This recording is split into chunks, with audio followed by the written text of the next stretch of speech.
আসসালামু আলাইকুম। এটা হচ্ছে আপনার চট্টগ্রাম বাঁশখালীর একটা স্থান। এটা হচ্ছে আমার বাড়ি। দেখেন কি অবস্থা হয়ে গেছে, চারিদিকে দেওয়াল পড়ে গেছে অলরেডি। কালকে ভোর হচ্ছে আপনার প্রায় 5টার মধ্যে আমার বাড়ির মধ্যে পানি ঢুকছে, আর আমার খামার মধ্যে অবস্থা খুবই বেহাল। এগুলো দেখার মানে দেখলে আপনারা মানে অন্যরকম হয়ে যাবেন আর কি। কোনো রকম একটা কুটি দিয়ে এটা মানে দাঁড় করায় রাখছি। খুবই বাজে অবস্থা এখন। কি করবো বুঝতে পারতেছি না। রাতও আপনার ঘুম হয় না, এভাবে তো আপনার ঘুমানো যায় না। আর খাওয়া দাওয়া হচ্ছে আপনার তেমন হয় নাই। বাজারে যে সমস্ত শুকনো খাবারগুলো আছে সবগুলো হচ্ছে সেল হয়ে গেছে বাহির থেকে। আপনার তারা খাবারগুলো আনতে পারতেছে না। রাস্তার মধ্যে হচ্ছে আপনার এতটুকু পানি, প্রচুর পরিমাণ পানি, যার ফলে হচ্ছে আপনার বাহির থেকে খাবার আনতে পারতেছে না।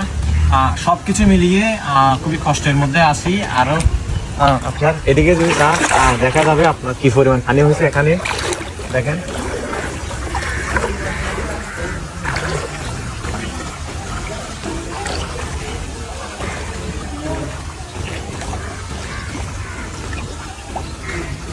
একটা জিনিস যেটা হচ্ছে অনেকে আমাকে জিজ্ঞেস করছে যে এটা কি আদৌ বন্যা নাকি হচ্ছে আপনার বৃষ্টি পানি। এটা হচ্ছে কোনো বন্যা না, এটা হচ্ছে আপনার একটা ষড়যন্ত্র। আমি এর আগে একটা ভিডিও দিয়েছিলাম। এটা হচ্ছে আপনার লোভের কারণে হয়েছে। আমাদের সবগুলো পানি হচ্ছে আমাদের একটা সুইচ গেট আছে, ওখান দিয়ে হচ্ছে যায়।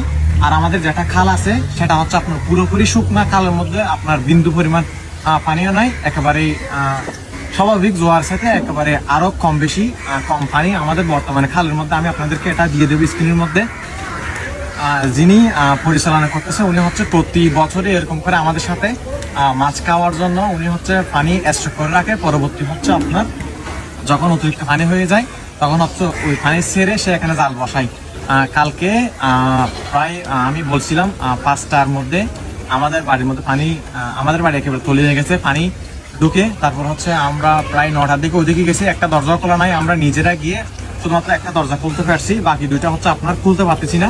আমরা অনেকগুলো মানুষ গেছি, অনেক চেষ্টা করছি, তারপরে পারতেছি না। তারপরে হচ্ছে আপনার এরপর আর কিছু মানুষ ডাকা হলো। প্রায় বিকেল হয়ে গেছে।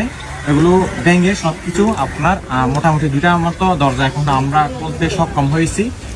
রাতে আবার জোয়ার আসছে, যার ফলে হচ্ছে আপনার পানিগুলো এখান থেকে যেতে পারে নাই। সবকিছু মিলিয়ে একটা কথাই বলবো, এটা কোনো বন্যা না, এটা হচ্ছে লোভের কারণে হয়েছে।